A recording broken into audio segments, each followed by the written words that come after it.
Hello, everybody. Good evening. This is Sports Goofs number 38. Yes, it's going on. Kiki, yep, what's up? Yes, soccer. This is probably the only time we're going to see soccer on here. It's me, Francisco, with Andrew and Charles. Charles is back. We suspended him. If y'all didn't know. For non-Antonio Brown-like stuff, so don't worry. But he's back. We almost DFA'd him. We almost designated for assignment, but he's back now. So welcome back, Charles. You will make the playoff roster.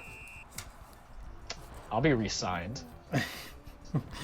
So guys, any news over the past week? What have you? I mean, Well, Nothing. no. Nothing significant in your lives. Whatever. Oh, Andrew's been slaving away with me, so that's good. And Charles missed because of work last time, and I said last time it was great that it wasn't me for once that was missing because of work. So we got a good show here. I'm pretty darn sure Charles has a nice cage segment after being out of hiatus for like maybe 2 weeks now. And we've got college football to talk about. We've got NFL to talk about. We got some things from NBA and NHL and Major League Baseball, college football, what have you. Everything's there. Everything's on the table. Don't know what you guys want to start with. We got a lot of stuff to go through. Well, why don't we follow the roster? The show sheet? I mean, we got lots of things. I mean, we can even start with the better known minor league team if you want. And you know what? Just because I said that, we're going to do that. Alrighty then. So, everybody, this is Better Know a We're starting with the small segment. Better Know a Minor League Team. This is our segment in which we talk about one of the 4 billion minor league teams there are across minor league baseball, hockey, and basketball. So this week's installment is because I was looking up over the weekend the minor league playoffs for baseball, and one of the champions of this past season is the team I'm about to show you right now, the Idaho Falls Chukars, or Chukars. I don't know how to pronounce it. I'm sure, Andrew, I don't know what is the proper pronunciation of this word. What is it? The Idaho Falls Chukars. Chuckers? Shuckers. Truckers? No. So, this team plays out in, when you guess, Idaho Falls, Idaho. They are the affiliate of the Kansas City Royals right now. They play in Rookie Advanced. In minor league, they were established in 1940. Formerly affiliates of lots of teams: the San Diego Padres, the Atlanta Braves, the Oakland A's, the California Angels, the New York Yankees, the Chicago White Sox, the Pittsburgh Pirates, the Detroit Tigers, the New York Giants, the Brooklyn Dodgers, and I think 2 stints with the Yankees, actually. So there's that. They have 8 championships across that span. Most recently, right now, 2019 champions of the Rookie Advanced League. And their mascot is Charlie the Chukar. If you guys are wondering what the heck is a Chukar, it is a bird. It is a partridge, and it was introduced. It's a Eurasian bird that was introduced to the region, so it's probably an invasive species. It is Chuckers. Chuckers, okay, and it's probably an invasive species, and they're probably I don't know. Gosh. I guess they're a game bird now. I guess because everybody's trying to kill every one of them, just to get rid of all of them. Notable alumni for this team: Billy Martin was I think either a coach or a manager for the team. Most notably, former Yankees manager. And then Yankees manager, then former Yankees manager, then former then manager again, then former manager again. Yes. And then we have Joe Madden, was also a coach for, I think he might have managed a team back in the early 80s. Then another notable alumni, Jose Canseco, because they were once an affiliate of the A's. Mike Moustakas, a lot of the current or former most recent Royals, Mike Moustakas, Eric Hosmer, Salvador Perez, all came up through Idaho Falls before winning the World Series in 2015. Another one, Rick Sutcliffe, most notably from the Cubs, and Devon White, who won the World Series with the Blue Jays and the Marlins. Pretty good center fielder from the 1990s. Their home stadium is Melaleuca Field, which opened in 2007 after they destroyed their deteriorating old stadium. The capacity is 3,400. They have a hot tub in right field, and they welcomed their 1 millionth fan in 2017. So Cool. that's our opening right there. So that's the Idaho Falls Chuckers, the Chuckers, sorry, 2019 champions this year. So good on them. I think they defeated the Ogden Raptors for that championship there. That one you pronounced correctly. Yes. Okay, so that's better know a minor league team. We got a small segment out of the way, just to get out of the way. There you go. Okay. You want to move on to? Want to dive into college football? Let's save that. We've got Freddie here, or let's start with the NFL. Alrighty, NFL Week 3. Want to start from the bottom? Well, we've got Fred rank. We've got the Fred rank. That's right. So let me Put it actually post that up there right quick. All right, so that's the Fred rank for the NFL. Good old Freddie has once again lent us his very elaborate rankings for the NFL this week, and it looks like the Dolphins are bringing it up from the back once again. They are the worst team according to him, and likely will finish as the worst team. He sees them going 0-16. And even ESPN has. I actually looked it up. They posted it a couple of minutes ago. I had it here a second ago. Well, they say that the Dolphins, their average draft position, they did simulations, 1.4. That's the lowest. FPI chance to earn the number one pick is 76.6%, and FPI chance to earn a top 5 pick is 98.7%. And bear in mind, they have 3 picks. Yeah. So that should be fun. Yes, it should be fun. The Dolphins are already on the clock for this year. They had their best game of the season so far, which is not much. The fact that they lost 31-6, but they had a chance of actually leading going into the second half. Unfortunately, the Dolphins dolphined, as they often do. Kenyon Drake was running the ball, did a little spin move, a little too much of a spin move, and then lo and behold, coughs off the ball.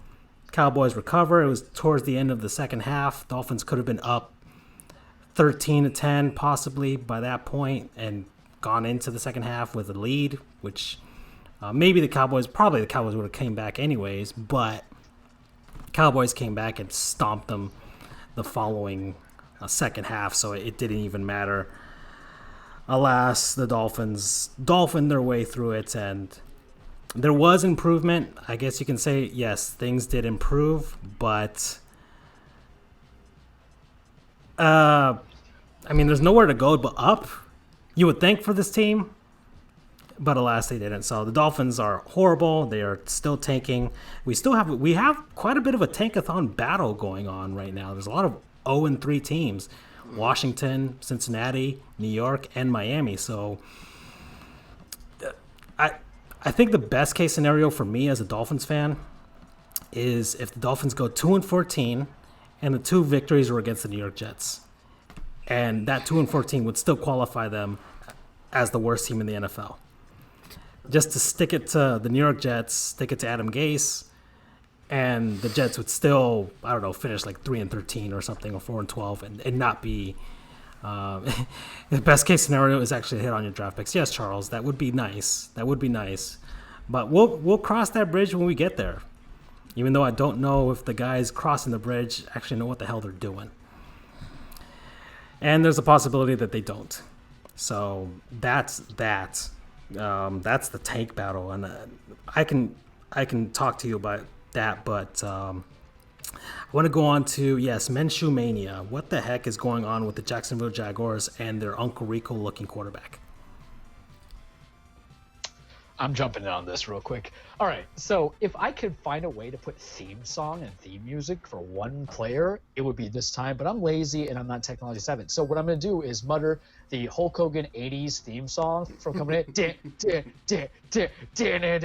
I am in love with Gardner Flint Minshew II for multiple reasons, and I'm a Titans fan, and I am enamored by this guy. The swagger, the headband, the charisma, the mustache.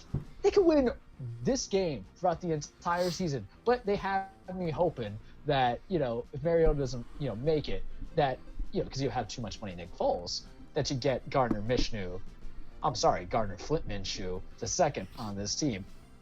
Every now and then, you guys, you just find a guy and an endearing story that you get behind on.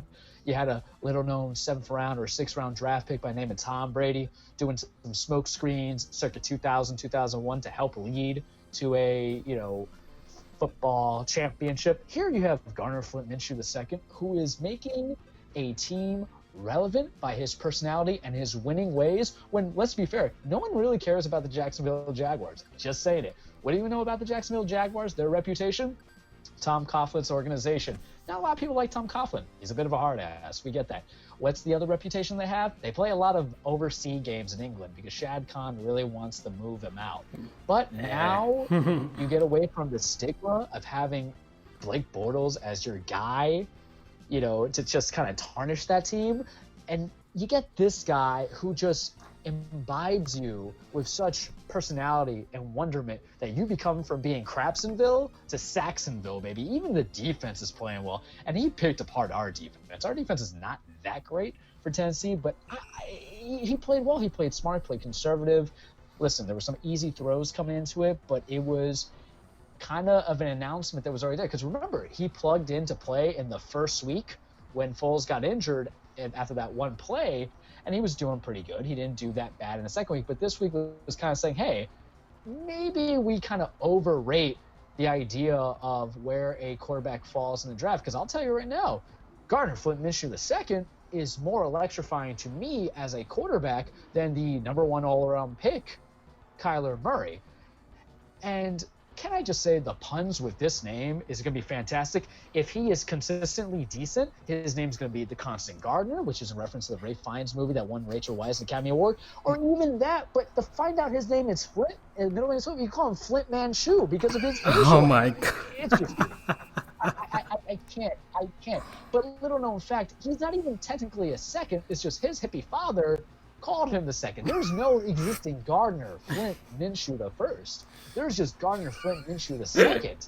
And to have the GFM2, that's TB12, baby. If this guy hits it off, hire me. Let me be your PR guy, and I will get you a deal with Nike or Adidas that just has to be GFM2. And it is just going to be beautiful. I'm about it because, every now and then when you have a lot of first-round picks who just kind of get themselves in trouble, or prima donna wide receivers. Guess what? We're going to talk about that soon, folks. It's kind of refreshing to see a guy who was like a redshirt transfer, I believe, to Houston, was it Houston? Washington State, sorry, or Washington. Forgive me. There's so many college football teams. Everybody gets drafted. Andrew will correct me when I'm right, or Freddie. That it's nice and encouraging to see somebody who's lower level actually be productive good. Mind you, the other Cougars, there we go. Mind you, they're not necessarily, this is going to lead Jacksonville to be even an 8-8 team because you have issues with the run game. You don't have a legitimate downfield threat. Your defense is playing great, but hey, a lot of teams that were of the norm of being great defensively and bad offensively never really made it to the Super Bowl. but this could be at least keeping some relevancy in the conversation in the AFC South and help Jacksonville keep relevancy in the NFL media, or in the AFC South. They want to talk about Jacoby Brissett. Guess what? We're going to talk about that. The downfall of Marcus Mariota and Ryan Tannehill. We're going to talk about that. And then also Deshaun Watson and how we love him so much, but we think Bill O'Brien's going to break his legs. So that's me on Minshew Mania. I got the fever, and what I need is more Flip Manchu up in my life. That was beautiful. That was great. Yeah, he's been freaking 692 yards, 5 touchdowns, 1 interception in 2.5 games. Yeah, and it's too bad we don't have a big dick Nick, but this is even better. So go Jags. I'm liking it. I am liking it. I am all on board with you guys. All right, other team that's kind of. Wait, one note on the Dolphins before we move on, says Freddie. Sure. I mean, if there are any notes for the Dolphins, but other than keep losing, but sure. I mean, is it? Well, here's an interesting fact. Okay. So, on pace for a negative 324 point differential. Wow. Yeah. Would that be a record? I would think so. I don't know what the Browns in a couple of years ago did, or more than twice the current record. Wow. So not even the freaking Lions and Browns had that. Gosh. That's estimated before they trade Xavier Howard and Devontae Parker. It's going to happen. Devontae Parker's going to get traded. He's in his final year. Someone's going to take the opportunity. You take that 4th-round draft pick. Yeah, go ahead. Expiring contract. He keeps dropping balls anyways. I mean, he's probably going to start catching them as soon as he's traded someplace else. And then Howard is just like, he's seeing all his guys go there, and he's a safety, right? So, or is it a corner? You trade away Minka Fitzpatrick to the Steelers because God knows Roger Goodell lets you guys do whatever you want. So you might as well just see if you can nab another first year. But this is the problem with the tanking method, guys. When you trade dudes away and you got all these picks, you got to replace them because your owner is going to not want to spend a lot of money. So free agency's kind of out of luck here. Well, Stephen Ross hasn't been one of those owners that doesn't spend a lot of money. He's actually spent a lot of money, but the Dolphins just suck at evaluating talent. That's all. I don't. Is he going to hit the prohibition of spending a lot of money in current time? Oh, right now, no. Right now, no. This roster, whoever's left on this roster, I mean, almost everybody's probably gone after this, but yeah, no way. And Devontae Parker's had issues, whatever. Dolphins fans are love and hate with a lot of them, so probably get rid of them. So yeah. All right, so guys, another thing, Buffalo Bills. What's happening? Why is the Buffalo team doing good? Well, this happened with the Sabres last season, and they kind of petered out afterwards. So is this a thing? Are the Buffalo Bills going to be a thing? I mean, freaking yes and no. Yes and I think they're a wild card team. I think they can make the wild card. You look 2 years ago. This is what Sean McDermott was kind of doing already when they had Tyrod Taylor as their starting quarterback before he made the ill-advised decision to put Nathan Peterman as the quarterback for that 1.5 game. They were building a team that was strong on both sides of the line with a strong running game and an elusive quarterback. What happened was you do a fire dump of all the bad salaries and all the bad attitudes. Get rid of Taylor. You get rid of LaShawn McCoy, all the other people on the defensive side. You re-sign certain guys like Star Latualea, who he knows from his time in Carolina, and you build it back the same way. You put a couple better above average offensive weapons in John Brown and Frank Gore, who is never going to die, which is great because he's the immortal Frank Gore. He's the inconvenient truth for a reason, guys. And then you draft well with Devin Singletary, who had a hammy injury, so he didn't do much. And then you hope that Josh Allen develops. Mind you, Josh Allen's development will hurt them and help them in the long run because he'll see the field better, but he'll still have the turnovers. But you kind of like what they're doing because if they're not a playoff team, it's better for them to think they're a playoff team at 3-0 versus being 0-2, such as the Pittsburgh Steelers, and decide, hey, we got Mason Rudolph. Let's trade a first-round draft pick next year to get Minka Fitzpatrick because we're gonna round the table, guys. That stuff's not happening. So yes and no. Are they legitimate? I don't know because it's too early to really make these kind of wild card predictions. But it's better to be 3-0 and like me, who's 1-2, and our good man Freddie has us in the wild card spot. I just don't see it. I mean, I see them going as a wild card just because of their schedule. I mean, they still have the Dolphins. They haven't faced them yet, so I'm assuming that's going to be 2 victories right there. They still have the Jets. They could split with the Jets, let's say. So that's already 3 more victories right there. Now that's 6 victories. The Patriots will probably sweep them. So let's say that's 6-2. They face the NFC East this year, so they're going to face Washington. So I think that's a victory already right there. And probably the New York Giants, and maybe a split of the NFC East, so that's 2 more victories. I don't know. I think, and probably 1 upset here and there for them. I think, given their schedule, I would say that the Bills could sneak in at 9-7 or 10-6 as a wild card. That's the reason why Frank Gore is once again doing his thing at his age. He's last game was 14 carries for 76 yards. I mean, he's still doing his thing. Yeah, Allen's he had his second comeback this year already. And yeah, he's going to make his mistakes, but he's developing probably at the best time, and really it is the best time because he's okay. They're not going to be better. He's not going to be better than Brady, yes, but he could still be better than, well, Darnold has mono still, and whatever the heck the Dolphins are throwing out there. So yeah, I think the Bills will have a chance to challenge for this. The Pats, yes, they're going to get swept. That's going to be their challenge, but I still think they'll make the wild card at least. I think they're good enough to do it, and they probably still have a few guys from the last time they made the wild card. So yeah, Buffalo. I think that you guys won't peter out like the Sabres did. I think you'll make it out there. So yeah, go Bills, go Bills. I don't mind them this year. I don't mind them this year being that good enough like that. So any other NFL topics, guys? Next. Anything? Well, we have to talk about the real big story in the NFL this week. Antonio Brown finally? No.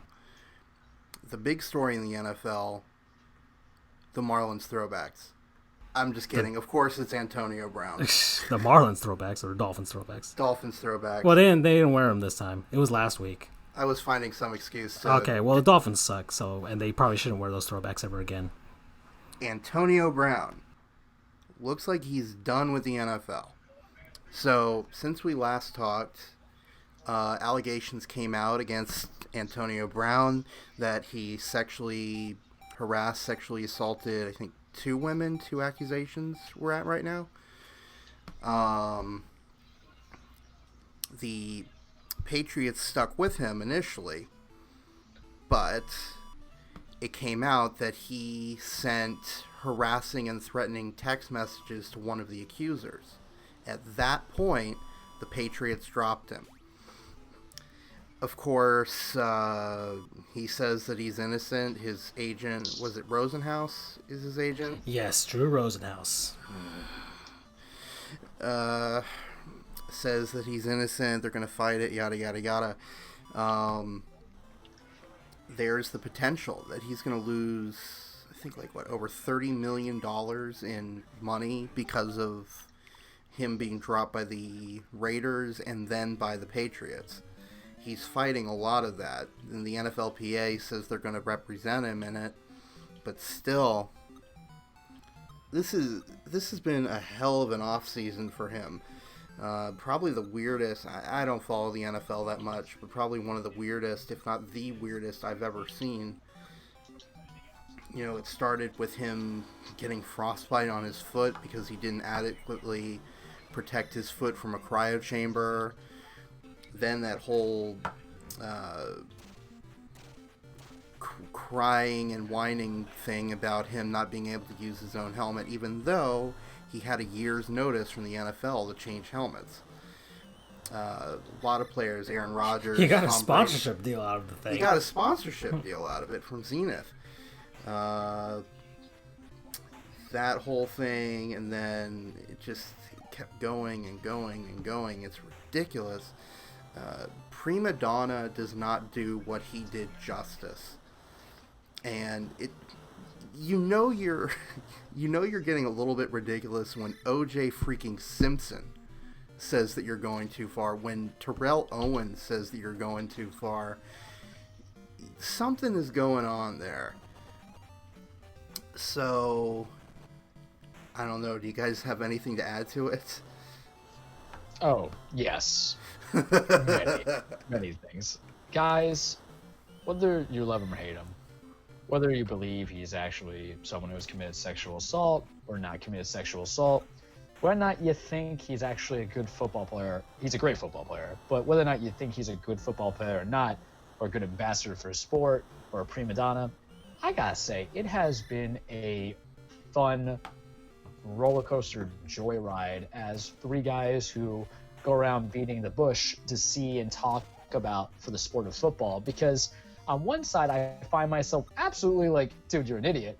But the other side, I'm like, sometimes I kind of get your points, though. Because he's petty in a way that's my kind of petty, but he makes some valid stuff where his whole thing with Rob Kraft was, look, you're going to avoid my guarantees too. And the last 2 months and a half, really, if that, he's lost out on 30 million guarantees because you have owners who are avoiding it. And mind you, you think if you lost 30, you would do everything you can to not lose the other bit. It's that phrase of check yourself before you wreck yourself. But it goes even bigger because I think the ramifications that are all happening here is something that the NFLPA has to take real big notice on, because that CBA that's coming up, as they go into, are you going to defend the most lowest of low in your crop of players to help out possibly the best of the best or anybody else in the future? Or are you going to be preferential? I've loved how he kind of said, hey, you know, Bob Kraft does X, Y, Z. I guess I didn't rub him the right way or whatever. I laugh at it. But, you know, I love puns and I love making... Because let's talk about this, though. You have Bob Kraft, who, guess what, guys? Maybe he, you know, if you're in a human trafficking thing, going to a massage parlor, is that not, in a way, its own avenue of sexual assault? Getting off scot-free because some evidence is excluded, but the NFL isn't going to do anything about it. There's not even a sanction on the guy. But you have, you know, Antonio Brown still under investigation. And then let's even bring it more real. A couple of months ago, we're talking about Tyreek Hill making threatening messages to the mother of his child, who's had past investigations hitting his kid. But then we're going to have Antonio Brown get blackballed by Bob Kraft, or not even blackball, let's be honest. Bob Kraft just drops him real quickly because these supposed, and you can't see me, but quotation marks, real heavy, zero tolerance against domestic violence. But maybe it's like, I don't want the headache, I don't want the media problem, and, you know, I don't want this blowback because I have already brought enough pressure onto the New England Patriots, because everybody all offseason didn't talk about the Super Bowl rings that the Patriots just got. What they talked about was the nice little gift that Bob Kraft got during the AFC Championship weekend time.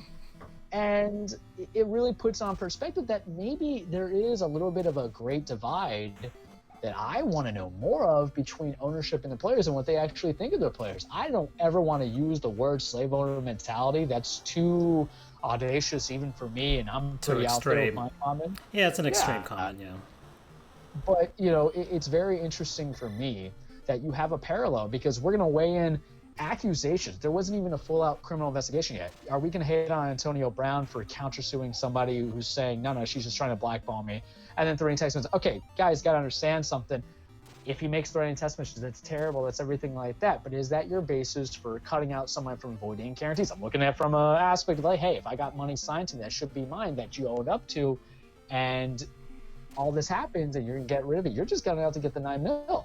Or is the fact that, like, hey, there's enough bad press on New England Patriots, whereas you have another team in Kansas City, who I would venture that Tyreek Hill is, the allegation isn't, are just as bad, if not worse, depending on how you view child abuse, can just, you know, get in quotation marks, an injured collarbone. But there's no suspension, there's no intervening from Roger Goodell or the NFL, and then, you know, the NFLPA is still silent. I'm very intrigued. What I will say this, and it's one of those few times, and this is where we're going to transfer to the Antonio Brown to a New England Patriots segment. Bill Belichick has, to all intents and purposes, as much of a jerk he is to the media, maybe earned my more respect by being as direct as he can be about this process. When they signed Antonio Brown, it's always we're on to the next team, but now he's getting released. He's like, that's all I got for that, and he's going. You're talking about a guy who had to defend the publicity of a murderer in Aaron Hernandez. So, Bob Kraft, if you're not paying Bill Belichick enough money to be your PR guy, pay him. because he should have been there for everything step of the way. But he's handled it the best way they can because this is just another thing. But because that's got to be annoying to be the face of the culture of the Patriots, and now you have people saying, "Oh, Antonio Brown, who believes in his First Amendment right to state whatever the hell he wants," and he's doing the best damage control he can. So it has been a journey and a pleasure because I really think it gives the inner workings and the inner mindsets to the players on a team, and also shows some, let's say, pseudo hypocrisy to ownership, maybe, just maybe. Yeah, there seems to be a double standard. As far as I mean, I guess the owners are the ones that are putting up the money, but what was Robert Kraft's punishment for that? Like a slap on the wrist? He couldn't watch a playoff game. That was it. One playoff game. It wasn't even the Super Bowl. It was the AFC Championship or something like I that. think he got like a fine, didn't he? Maybe, but still, It was like it's a drop in. What kind of to what how billions of dollars he already has. It would be like fining me like $1 or a couple of pennies. Right. So it's nothing to him. So let's ask this. Yeah. Both of your opinions real quickly. Do you feel that this is an issue of voiding contracts of high extreme guaranteed money that may or may not have merit? Is that something that you as an NFL player, even people being drafted, should be concerned about? Because if it becomes a common practice, guess what other leagues opened up by a multi-billionaire coming soon? In February. It is a problem. It is a problem because it would set a precedent of that, and yes, the NFLPA should challenge it and continue with it, because if they don't, then it gives the owners leeway to do what you were saying, basically the slippery slope, and it'll go to the worst case scenario for them. And once again, the NFLPA isn't really the strongest amongst the four sports PA. And it really notoriously has not been. NFL players get cut immediately, while in baseball, basketball, even hockey, there's guaranteed money. It's harder to release guys. I mean, you have to buy guys out in certain leagues and stuff like that. In NFL, you can just release players. Boom, that's it. All right, wash your hands of everything. Don't pay them anymore. Don't talk about them. Nope. Give them no attention, no mind whatsoever. It's as if Antonio Brown wasn't even there for the Patriots now. It's pretty amazing. It's pretty amazing that they can just do that. Do we have time to cover one more topic real quick, or For the NFL? yeah? Okay, sure. I don't know much about it, to be honest. It kind of came by my radar. Daniel Jones. Ooh. Ah, yes, for the frickin' New York Giants. A pick that a lot of people were like, what the hell were they even thinking when it happened? There are YouTube compilations of people that are absolutely freaking out. There was the whole MetLife Stadium. They had a draft viewing there on the scoreboard, and the whole stadium just erupted in boos. And I'm sure the Jets fans that were there were laughing their asses off. People were calling for the GM or whatever's head. It seems like they're eating crow right now. It's a little too early since he's only started one game. But if this keeps up, all those people are going to be eating major amounts of crow. Yeah. Yeah, I mean, there was the stigma first that he was a quarterback from Duke. Right. That was one. That's like drafting a point guard from Boston College as the number one pick. You know? You just don't do that. But lo and behold, the frickin' Giants, they're finally moving on from Eli Manning. It's time. It's time for the passing of the torch. And Eli, you saw the fist bump. I don't know if you saw the fist bump that he gave him to Daniel Jones in the last game. But I think he's being a good sport about it. I mean, he should be. Still not better than Flint Manchu. Of course not. But it gives... The New York Giants are doing what a lot of teams should have. And the fact is that I guess they went against the grain. A lot of people would not have picked them. They could have, and honestly, the Giants could have tanked last season enough to get Kyler Murray this season. They could have done that. They could have foregone picking a quarterback last year, but they didn't. And they have the time right now, because right now the Cowboys are going to be the NFC East kings as of right now. So they have the time to develop this guy whilst they reorganize and get their team back to prominence in the meanwhile, they can say that, okay, they're probably better than the Washington Redskins. They could probably say that. Maybe it might end up happening this year. Philadelphia is, I don't know what, Philadelphia is kind of bipolar, but we have a real MVP segment because of what Philly fans we'll get said to that through. later. But it was good. I think the New York Giants did something that, and I think I like it because it was something that even the Miami Dolphins couldn't have done and didn't even refuse to do to the Ryan Tannehill era. Draft a quarterback, regardless. They had a Super Bowl winning quarterback anyways. Yes, on decline, but they did something at least towards their future. They evaluated what they evaluated, and they stuck to it. Something the Dolphins didn't even give Ryan Tannehill the challenge. So, but whatever, Ryan Tannehill is going to be the quarterback for the Titans, right? So, yep, right. Mariota. Yep. I mean, is Mariota? Is it over? Is it over? It should be. Is it move on time now or not? Or is it just like? So I'm actually going to segue that into the Daniel Jones, Eli Manning thing, since you're giving me the reins and I have to take this. Right. Sometimes you work with what you got, and when one thing isn't working, you go to what you have currently, and then sometimes you go back to an old love. And that's the Mariota Tannehill thing. Mariota's substandard play is not necessarily attributed to Marcus Mariota being bad, just like Eli Manning's substandard play was not really because Eli Manning was playing bad. The different result was Pat Schumer said, hey, we feel that Daniel Jones is going to be the best option to win. That's the question that you have to ask yourself. Eli Manning could have floundered because he doesn't have a Golden Tate. Sterling Shepard had been concussed for a couple weeks. Mm-hmm. Cody Latimer was injured. Corey Coleman tore his ACL. In our instance, it's like we were sacked 9 times against Jacksonville. Is that something you just say, hey, is it us? Is it Mariota? Can Tannehill increase it? But you look at the progression, what do you have? Daniel Jones is younger, more mobile. He knows the offense. He's in the same system since the start he got drafted. He was working hard. Right. Mm-hmm. Schumer, I think, did it more for job pressure and job security. Remember, this was a coach who was fired in his first year in Cleveland. At one time, Jimmy Haslam is nuts. So the same thing probably happened. That's why he pulled the trigger. Because in all truth and actuality, Daniel Jones isn't going to win you that game if Matt Gay makes that kick for Tampa. Bruce Arians could be a god of goon if I wanted to, but it's not going to be Bruce Arians. Decides to take a penalty that moves the ball back to give his kicker a better chance. Would New York fans love Daniel Jones if he didn't win a game? Who knows? For Mariota, and this is for all teams. You work with what you have, and I don't think the idea of putting Daniel Jones in was because he's the 6th pick in the draft. They put him in is because they said we need a little bit more explosion. For Ryan Tannehill, Marcus Mariota, are they kind of not the same player?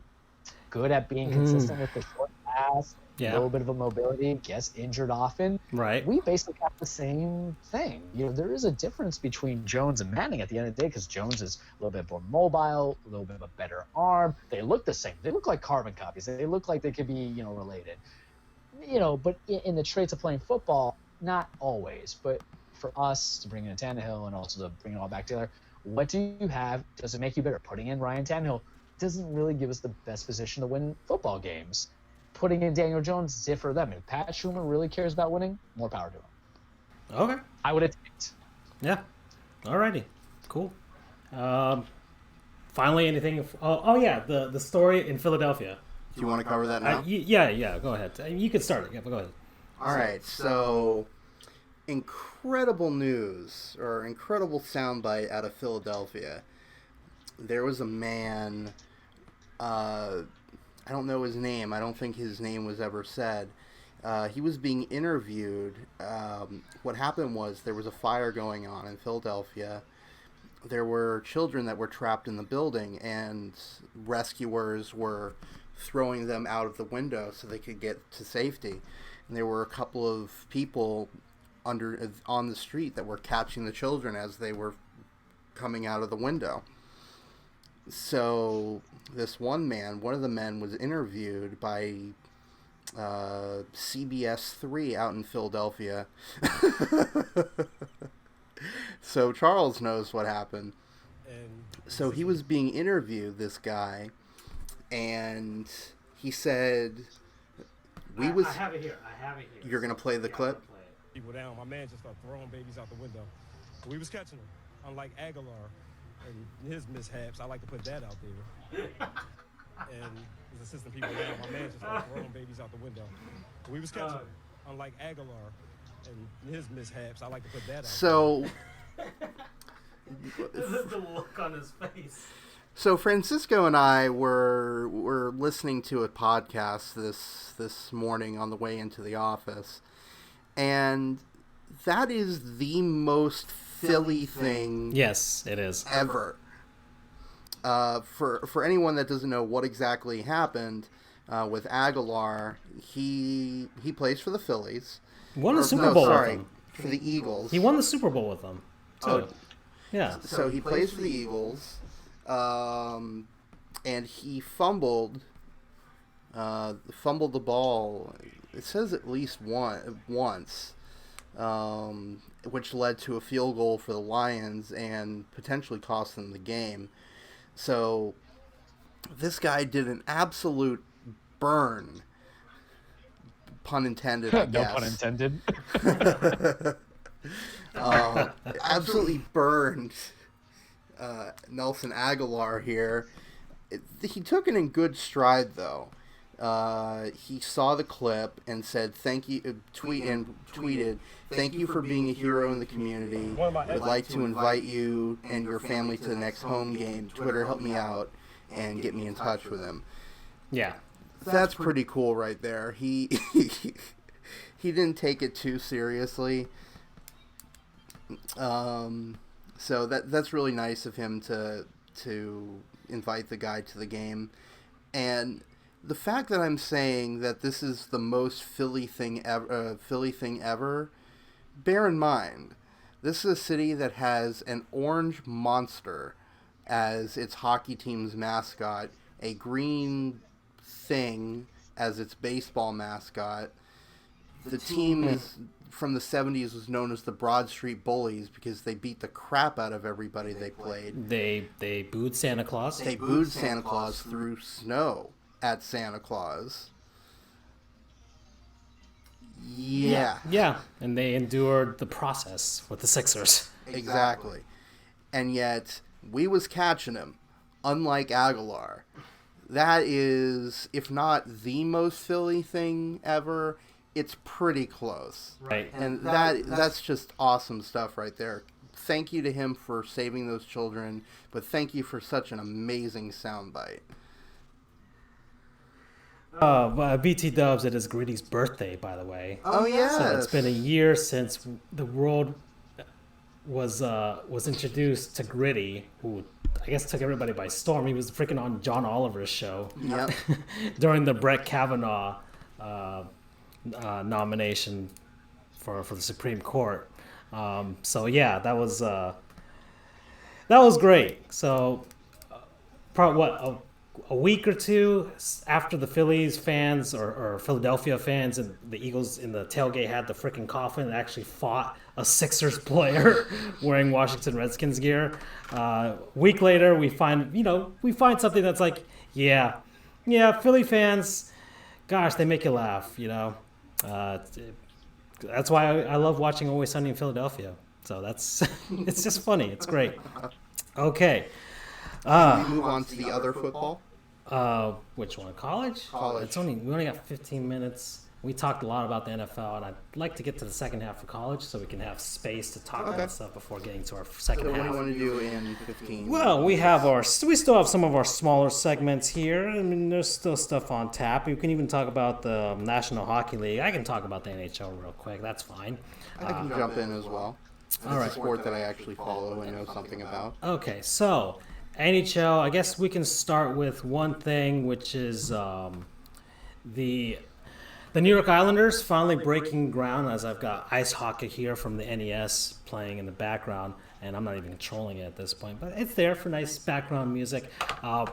NHL, the New York Islanders finally broke ground on their new home. It's been quite a saga for the Islanders for the past, 6-7 years, I would say. I don't know if there was any danger of them actually relocating, but there was a point where it seemed like it was very much in question whether the Islanders would survive out in Long Island. They had not had much playoff success really since their dynasty days from the early 80s. And it looked like there wasn't hope, but then they put together a couple good playoff teams. Trocheck was tripped, by the way, in 2016, so that still happened. Some help from the refs. It didn't matter; they didn't win anything, anyways. And they made a deal. They moved in with the Brooklyn Nets to the Barclays Center in Brooklyn, but not configured for hockey. It looks awful. It's really awful. It's far away from their actual fan base out in Long Island, even though Brooklyn is technically on the island, but it's part of New York City, really. Not to mention that it was almost universally derided as having the worst ice. Right, because they use plastic pipes rather than steel pipes to freeze the ice underneath the ground. And That's a whole naturally, thing. steel conducts cold better than plastic. Right. So, either way, it's been a crap show since they moved to Brooklyn. Outside, and they have one of the lowest attendance in the league just because of that reason. A few years ago, the NHL and I think the group that owns the Barclays Center bought the Nassau Coliseum, which is where the Islanders used to play. It was their former home where all the good stuff happened for them. So they renovated it, and they decided to put some games back at the Nassau Coliseum, which is now called like NYCB Live or whatever it's called. And the Islanders, every single game that they've played at the Coliseum has been sold out. They usually give really high noteworthy opponents there, like the New York Rangers. Last year significantly against the Toronto Maple Leafs, when the return of John Tavares, who scorned them for his favorite team, which a lot of fans really mocked him about his pajamas and stuff. The fact that he grew up in Toronto, wanted to play for the Maple Leafs, he went back home, took a ton of money to go back there. So Islanders fans are salty for that reason. But it's been a real success for the Islanders since they got Barry Trotz as their head coach. They got a brand new owner, and finally they were able to make a deal to put a new arena out near the Belmont Stakes, the horse race track in Belmont, in New York. So that's where they finally broke ground. Gary Bettman and the Islanders announced that they would play even more games at the Coliseum.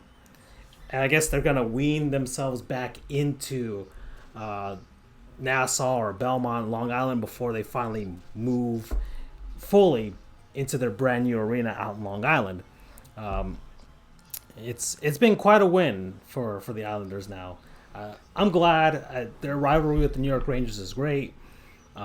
Speaking of which, they're playing them right now, as a matter of fact. Yeah, there's preseason hockey going on right now. And the New York Islanders, because, yes, a lot of New York fans are annoying, whether the New York Yankees fans, even New York Mets fans get a bit obnoxious, New York Giants, New York Jets, the New York Rangers, the New York Knicks.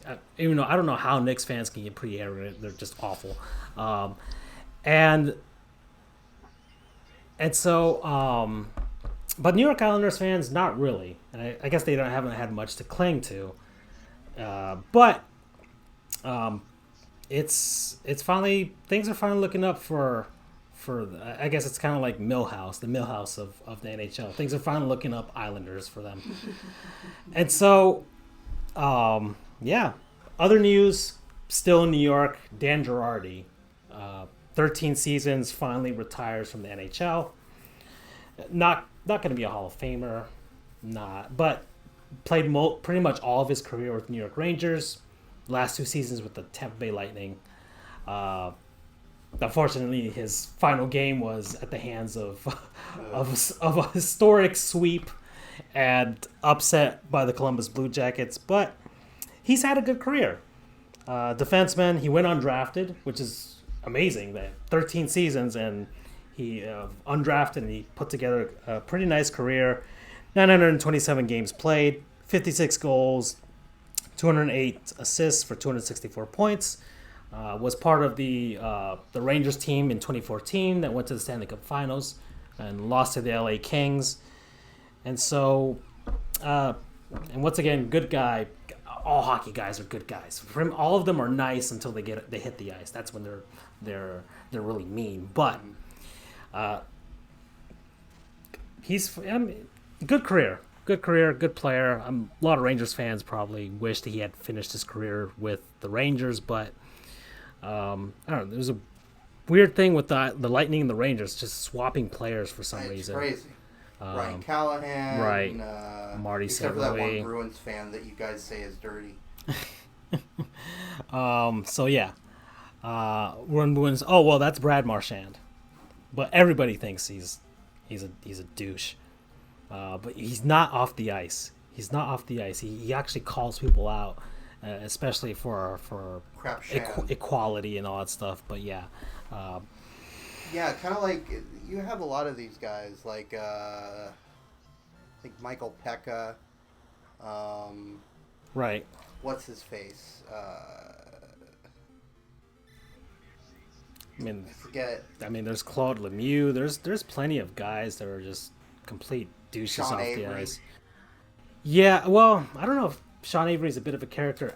He's a bit of a character off the ice himself, but he was just thinking outside the box when he was blocking frickin' Marty Brodeur, which is honestly, I'm surprised nobody thought of that before that. And of course, they made a rule now because of it. But that's, props to him for coming up with that. That takes, like you said, some out of the box thinking. Right. So,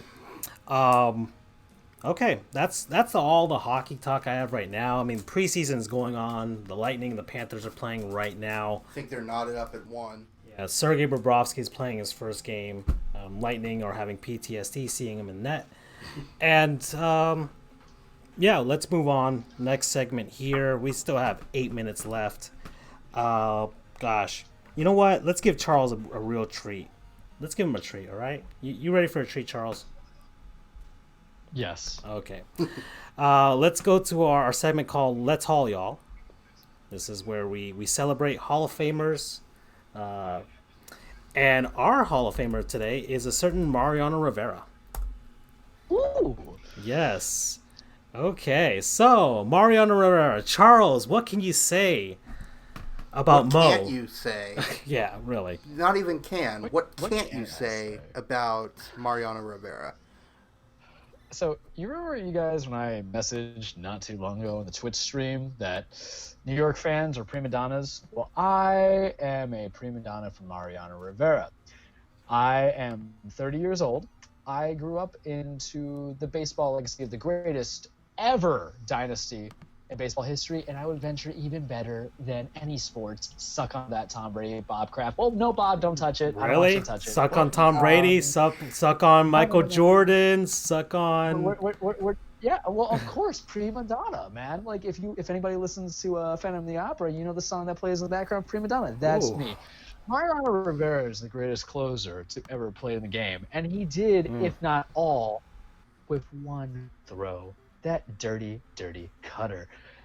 Sure ballot Hall of Famer, 100% in. Not even the sweetness Ken Griffey Jr. came in there. The man with the sweetest stroke I've ever seen. Granted, Griffey was all but 100% lock-in, but you've heard about voters who decide not to because they knew he was getting in anywhere. Whatever. I'm not trying to tarnish that man's legacy. He's a Hall of Famer. We know why. Mariano, per Wikipedia, because there's me gushing, but also me trying to be an objective human being. Right. MLB statistics: 82 wins, 60 losses, mind you, as a closer. Earned run average 2.21, 1,173 strikeouts, 652 saves, gentlemen. Trevor Hoffman's the next in line, Right. and that's nowhere near that. Yeah. Same team from 95 to 2013, 13-time All-Star, 5-time World Series champion, World Series MVP in 1999. Right. Yeah, a closer. Doing work, putting in the work, you guys. If they call Randy Johnson a unit, you know what I would call Mariano Rivera? The metric system. Because you gotta learn today, boys. You find it. Oh God. Enter Sandman. The man's from Panama. He thinks Metallica, for those, are probably like, is that the Spanish word for metallic? No. It's Metallica playing for him. Because you're about to go to sleep. 3-time delivery man of the year, whatever that means. Yeah, I mean, No matter, he's never retired. so his career ERA 2.21 ranks number one among all pitchers who started their careers in the live ball era. So since 1919. And his 952 games finished ranked first all time in Major League Baseball. Probably not. I don't think anybody's going to catch it. I don't think anybody's going to catch it. Never. No. Probably not. Never. Because just like Mr. Sandman, you're just chasing a dream. That's it. Yeah, unanimous Hall of Famer, the first one ever.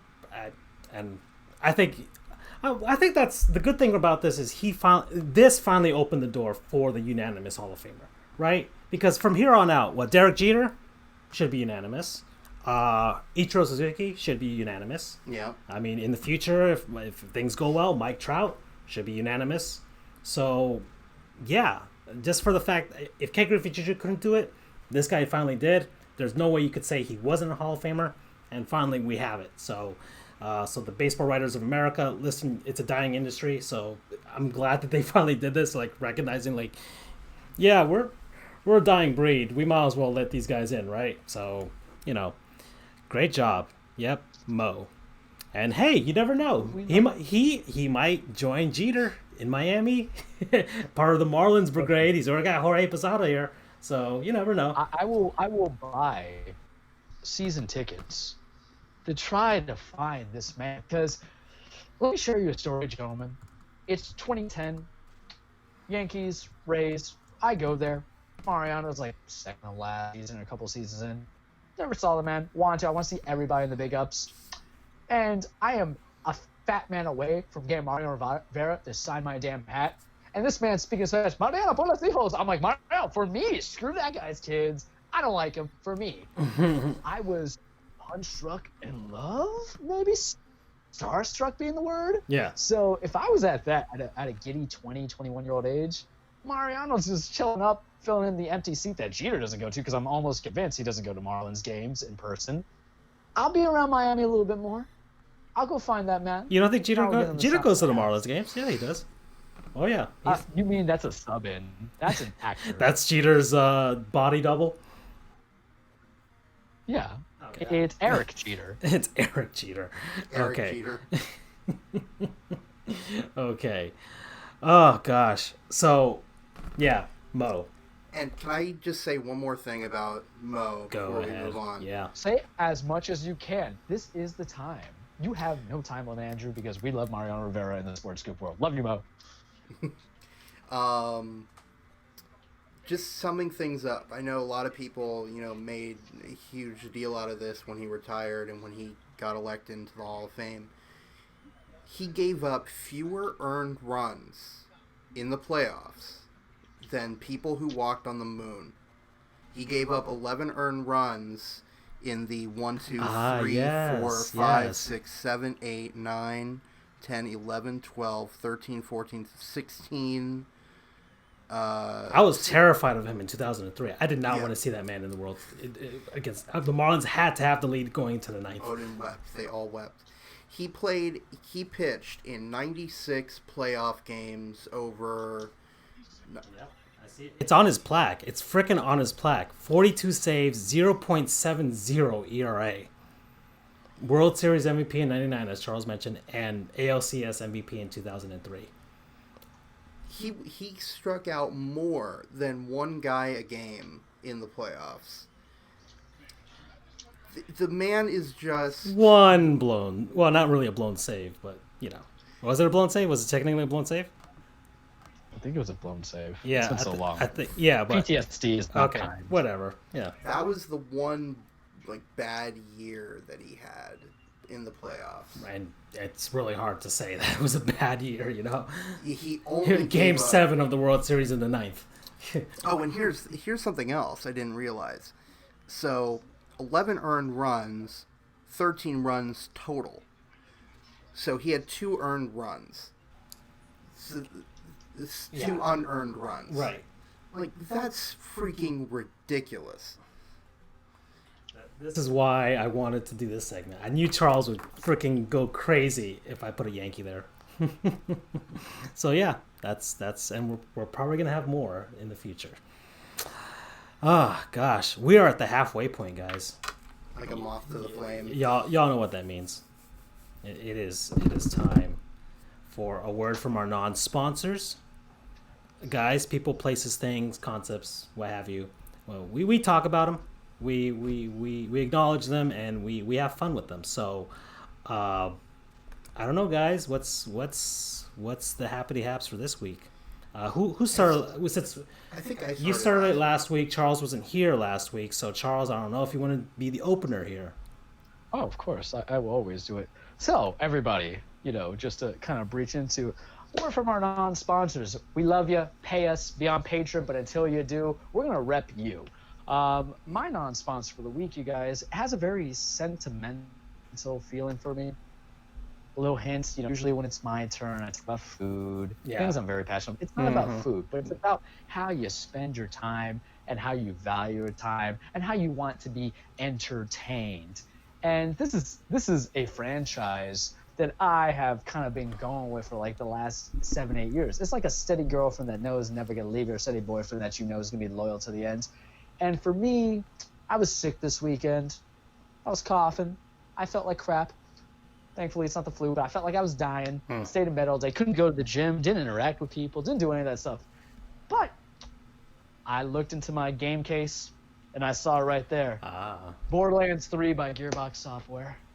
And man, the amount of hours I put in Borderlands 1, Borderlands 2, the pre-sequel, which wasn't that great, but hey, you play it anywhere.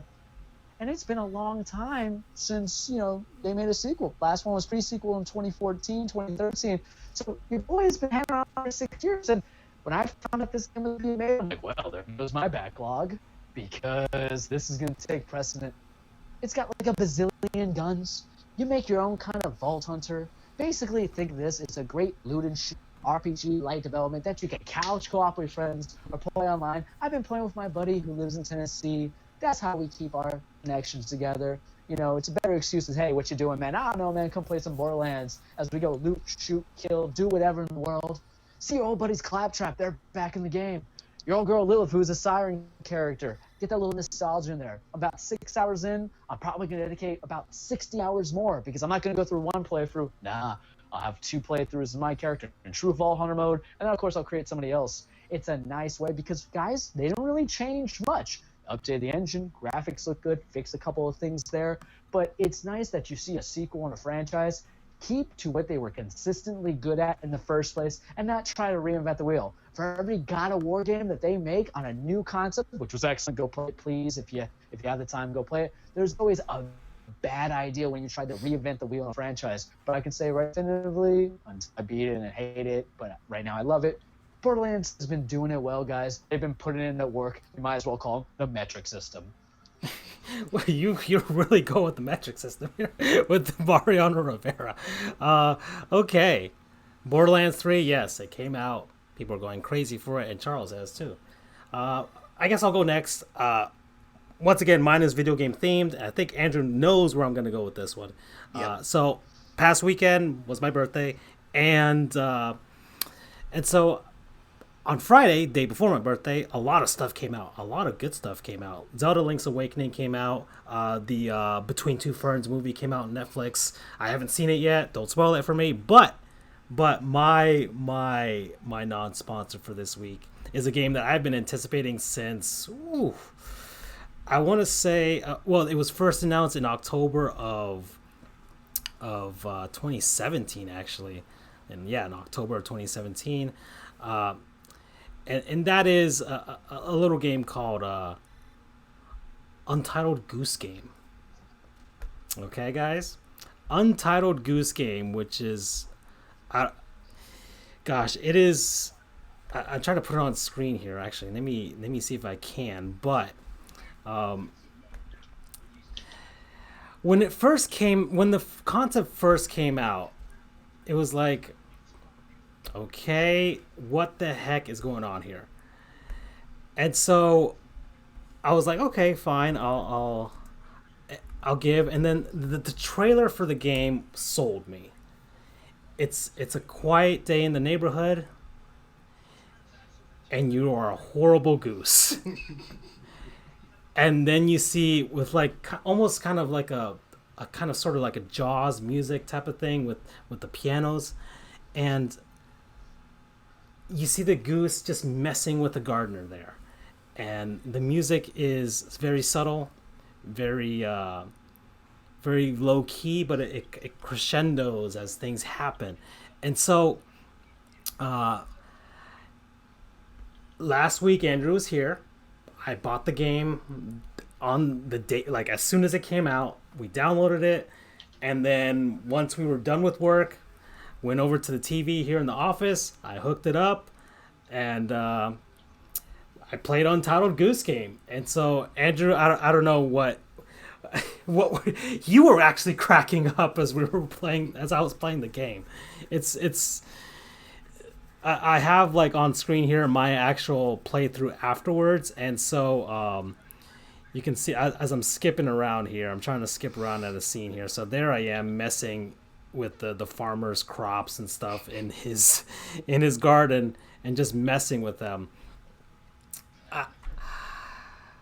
I guess I could do kind of a full review, because the game, whatever you see on screen, you could pretty much interact with. There's stuff on the ground. There's bells and whistles and things like that. Buttons you can push, and the goose, the control.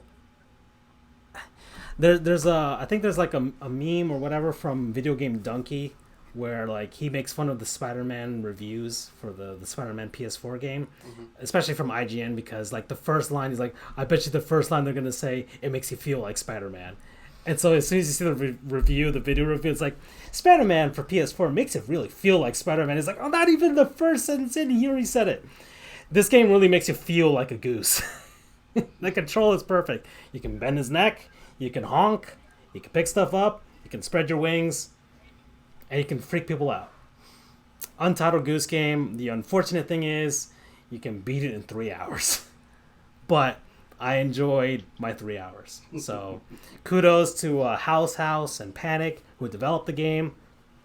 Thank you very much. And we're hoping that there's a sequel. Hoping there's a DLC or a sequel, because or a Grand Theft Auto style sequel with the goose.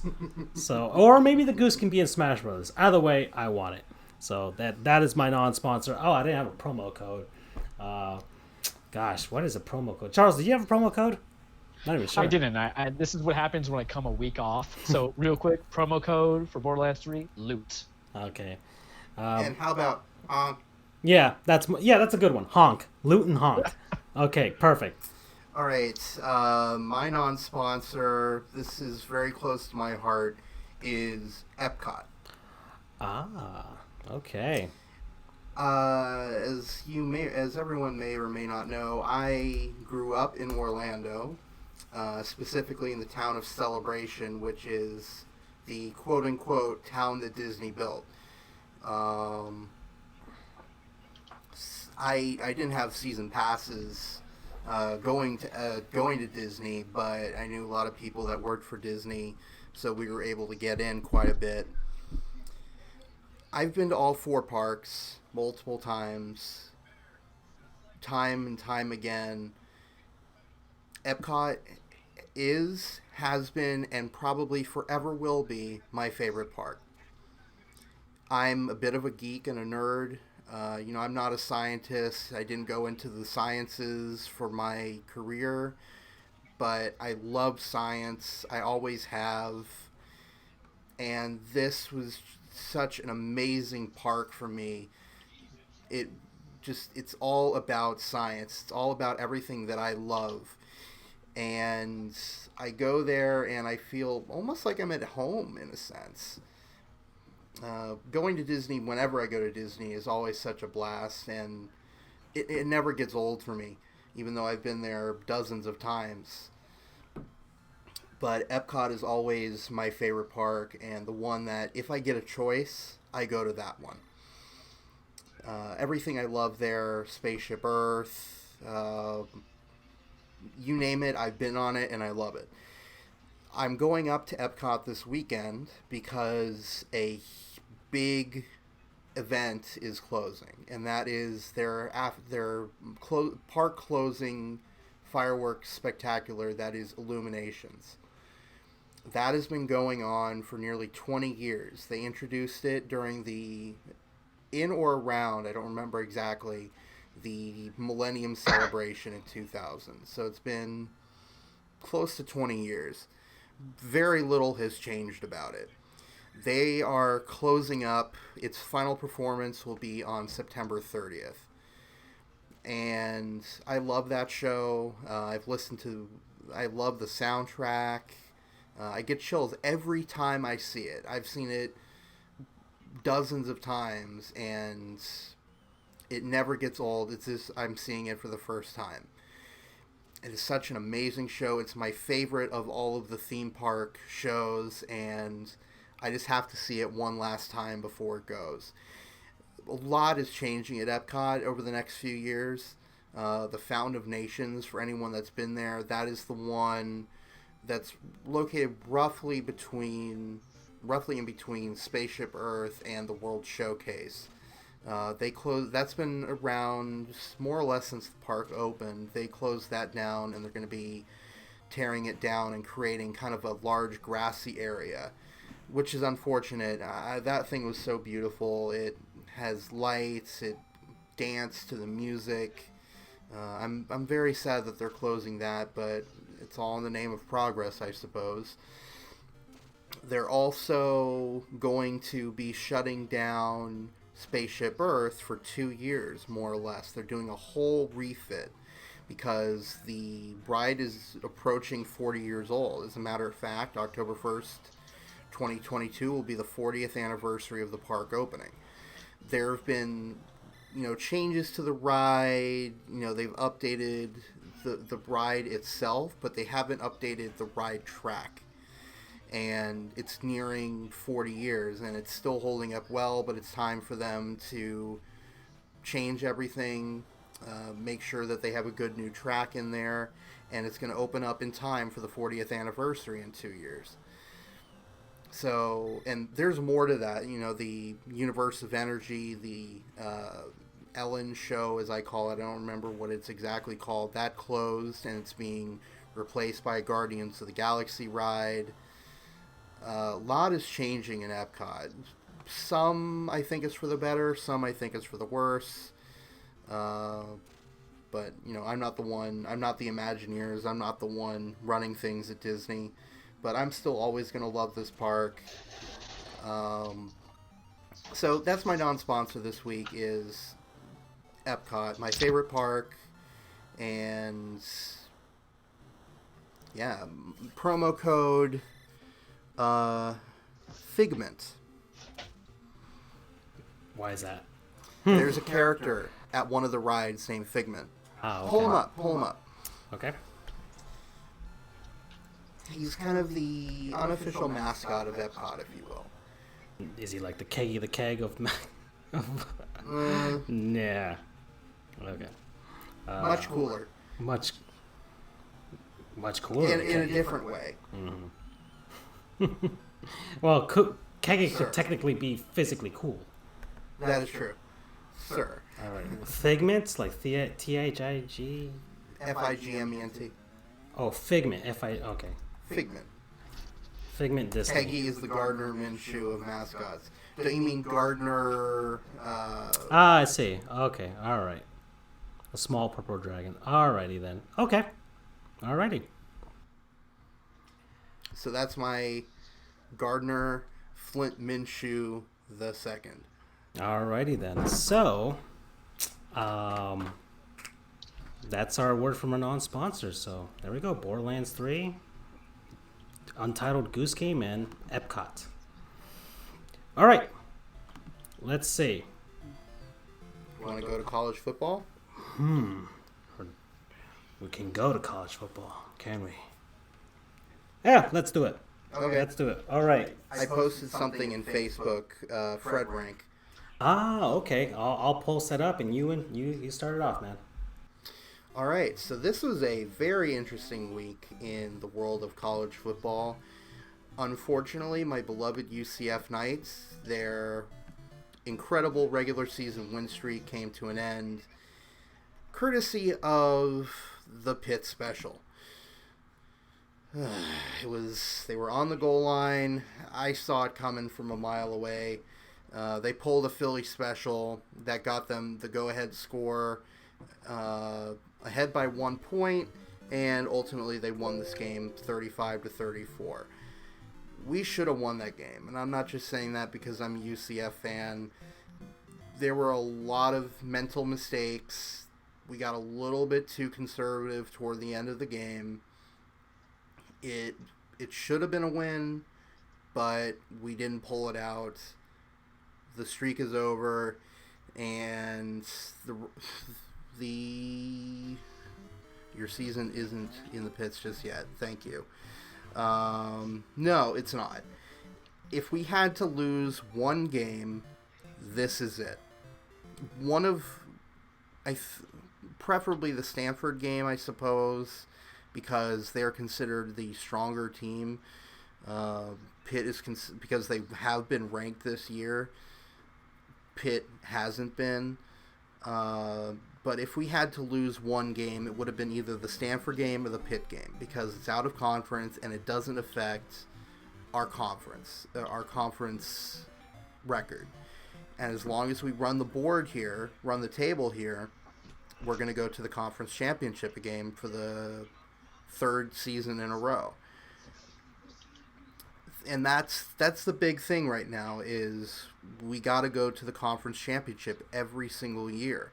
Maybe not win it necessarily. I now have Pitt winning the Coastal, if that helps.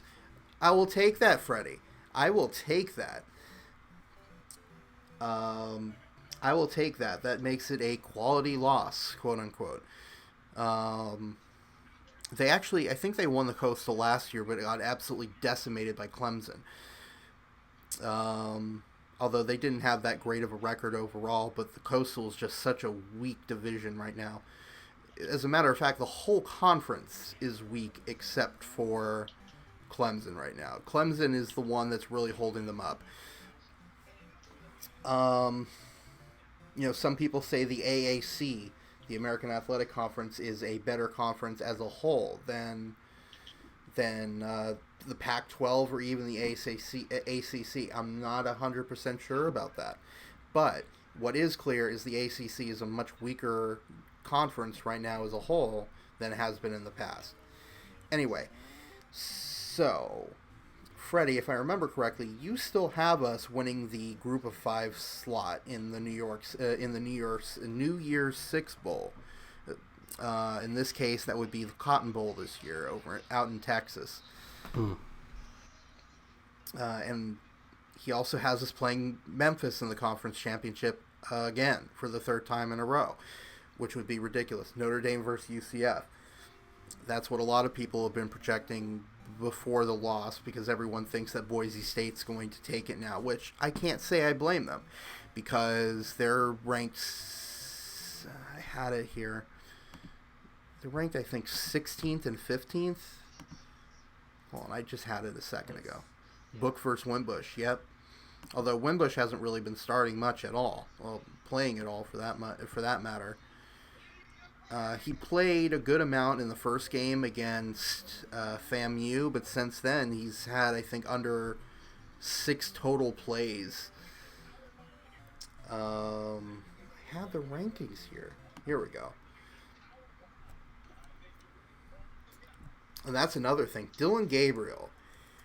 He is putting on a show for a true freshman. It's ridiculous.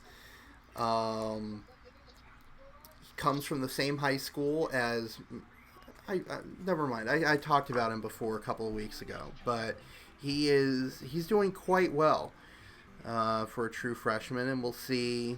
They're going to be UCF 22 in the AP, 23 in the coaches. Yep, they dropped 7 spots in each of the polls, which I think is a fair drop. I personally would have ranked them higher. They were ranked 15 and 16 last week. I personally would have ranked them 12th. I think they were much better than their rankings, but I digress. So they should have been around 19 or 20. But 22, 23, the fact that we're still ranked, I think means a lot to how we're being perceived now as a program. Because I think in the past... one loss would have probably... loss would have just... nobody would vote. Thank you, Freddie. Exactly. People are starting to realize UCF is actually a good team.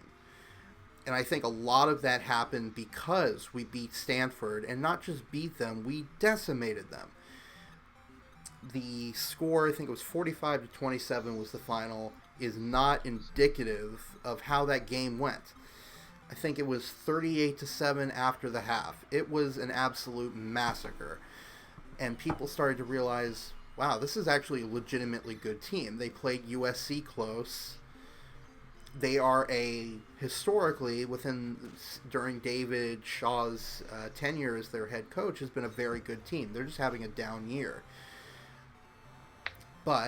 And they were ranked last week, or the week before the game, but they lost to USC, which dropped them out of the rankings. So UCF is a good team, and people are finally starting to see that. We lost, unfortunately, but like Freddie said, people did not completely write us off after the loss. And I think that is huge for UCF, and to show that people are starting to realize this is actually a good team. I keep repeating myself. I apologize. Speaking of UCF and Boise State is ranked 16th in the AP, 15 in the coaches. I think if they run the table here, I think they have a legitimate shot of getting into the top 10 potentially, which is what UCF should have been at some points last season or this season even. Good for them.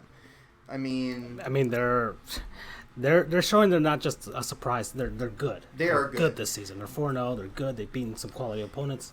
If you could say Florida State's quality, but right. Fair question. Should we even care about rankings if our schools aren't the critical darlings? Definitely, but I don't even have Boise winning the Mountain West. Interesting. Who do you have winning the Mountain West? As I wait for that answer. Really, Georgia is getting votes. Fascinating.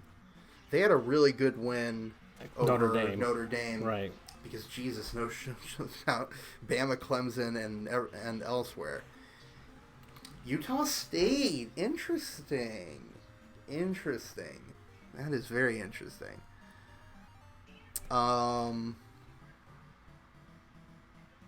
Yeah, so we'll see. I mean, I cheer for all Group of 5 teams when they play out-of-conference games because we don't get the respect that we deserve. For anyone that doesn't know, Group of 5 is the American Athletic Conference, Conference USA, the MAC Conference, the Mountain West, and the Sun Belt. The bad schools, but are really, in some cases, very good teams that can hold their own. Case in point, UCF, Boise State, etc. So anyway, speaking of UCF, I'll wrap us up really quick. UCF just signed a home and homes with Boise State and BYU. And FIU. Well, no, FIU. FIU was a few months ago. Right, okay. Just announced today they're going to be playing Boise. My goodness, I can't remember when, but they're playing Boise for the first time ever, which is great because they are considered, at least right now, the two best Group of 5 teams. And then BYU, who UCF has played before in 2011 and 2014. So it'll be interesting to see us going back to Provo and them coming back to Orlando in the bounce house. Moving on elsewhere in college football, I'm just going to go real quick. Clemson is still being Clemson. They're beating all their teams, so they're staying in first place. Alabama is kind of coasting here. A lot of people think that they should not be ranked in the top 2 spots based on how they're playing. Also, my national championship game was Clemson, Alabama again. Ugh. think this would be the 5th straight year that they're playing each other in the national, or 4th or 5th. I don't remember, but it's getting ridiculous.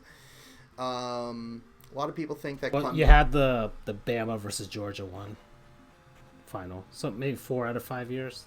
It's like 4 out of 5 years. It's getting ridiculous. Georgia had a very good win at home against Notre Dame, which, as a matter of fact, was the largest attended, if I heard it correctly, was the largest attended no Clemson. Alabama, Georgia, another one. Hey, listen, if it takes another all SEC national championship to get people to finally realize we got to expand the playoff, so be it. I will take that. There's got to be more than 4 teams. It's got to be 6 teams minimum. 4 teams and then 2 byes, preferably 8. You have the laughs and Saban. It would be the 5 Power 5 conference champions, the highest the highest group of 5, not necessarily conference champion. Well, yeah, highest rated conference champion of the group of 5, and 2 wild cards, basically, right, were the next highest ranked teams. Right. Right. So Georgia had a very good game. It was the highest attended sporting event in the state of Georgia's history. Wow. I think it was over 93,000 people in attendance at Sanford Stadium, between the hedges, out in Athens, Georgia. Gosh, they're like more any sport, like even like a NASCAR race, which has that I don't know. It was definitely the highest attended football game. Okay.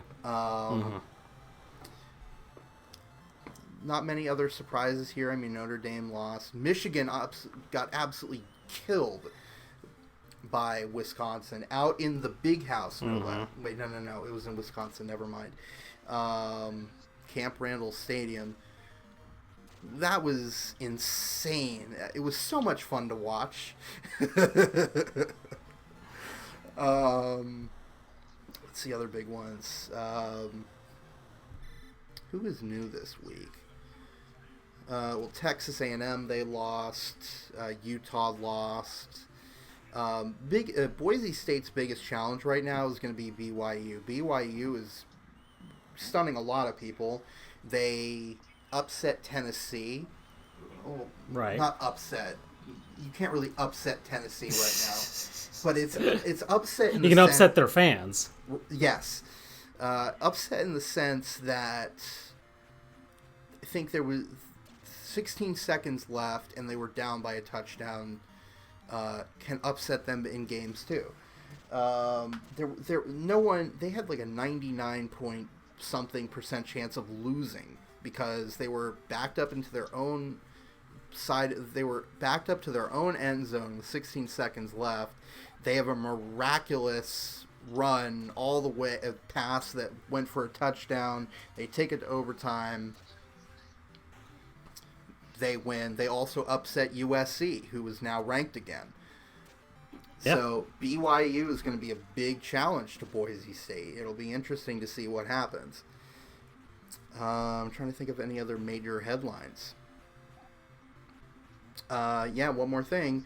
Iowa State, a.k.a. El Assico. Right. There's a potential that it won't be played again. There were very serious accusations. The game was played in Ames, which is home of ISU. There were accusations that Iowa's marching band was verbally, physically, and sexually harassed. Iowa's president is saying, "I'm not convinced at all that we should play this game again, here or there, anywhere, unless we can protect our fans, our band, and of course our athletes." But he expected to be able to work through this. If for some reason one party or the other doesn't come to the table, then no, why would we continue to play the series? Wow, that's wow, that's huge. That is huge. It's like Florida not playing Florida State. What's that? That's like Florida not playing Florida State. Exactly. Just because Gators fans are assholes, which they are. But I won't disagree with you there. but actually it is statutorily required in Florida for FSU and UF to play. I kid you not. I don't know what statute it is, but they passed a law saying that UF and FSU have to play every year, thanks to UF, because they didn't want to play them anymore. Oh, one last thing about UCF. They're scared. I promise. What's that? They're just scared. That's all. They are very scared. Although, as a side note, I wish that UF would play Miami every 4 or 5 years. So Or had the balls to play UCF. Yes. Arkansas. Yes. Oh, that's right. That's well, right. That's right. Even though they're probably the worst team in the SEC, but Arkansas lost to San Jose State, the Spartans. That was fun. that must make Tennessee fans at least feel a little better. No, not really. Not really. San Jose State has SJSU actually has some history of being a good team, or at least a decent team. Georgia State, not so much. App State beat UNC. I didn't know that. I know that Old Dominion almost beat Virginia. They upset Virginia Tech last year out in whatever city they're in. I forget. That was huge. Although they got crushed this year by VT, but I digress. Almost beat Virginia, but eventually Virginia pulled it out. This has been a very funky year. It's definitely not the most crazy year. That would be 2007, where there was the curse of the number 2 ranked team. And then, of course, Michigan got upset by Appalachian State. Back when they were FCS. Right. So it's still been a pretty wacky, crazy couple of weeks in college football, and that's what makes college football so awesome. Aside from the pageantry, the traditions, and people being much more invested in the college teams than the pro teams, I'll be honest. But you have such these wacky upsets, which are really fun and interesting to be a part of. I forget how much. I think they said that Arkansas paid 1.5 or something like that. Something $1 million to San Jose State to get beat. Last but not least, on a more sentimental note, this is potentially the final edition in the civil conflict rivalry between UCF and UConn. For those who don't know, UConn is dropping out of the American Athletic Conference starting July 1st, 2020. They are moving most of their sports back to the Big East Conference, and football is going to remain FBS, but it's going to be an independent program. So, backstory. Back in 2013, UConn's old coach, Bob Diaco, came up with the civil conflict rivalry between us and them. There was a trophy and everything, right? There was a trophy and everything. And very clever because I'm typing it up right now, they wrote conflict as which FL is capitalized, CT is capitalized, which is perfect because the state abbreviation for Florida, of course, is FL, and the state abbreviation for Connecticut is CT. It worked. It's kind of grown on me, to be honest. It not, like the War on I-4 rivalry with USF, but kind of this little random, really funny sort of thing. It's kind of grown on me for some reason. It's going to be kind of sad to see it go. Who knows? I have it here on the Wikipedia page. So the civil conflict, sometimes started as lowercase CON, capital FL for Florida, lowercase I, capital CT for Connecticut. I got to give him props for that. I mean, I wouldn't have thought of that. Now, I don't think anyone knows where the trophy is anymore.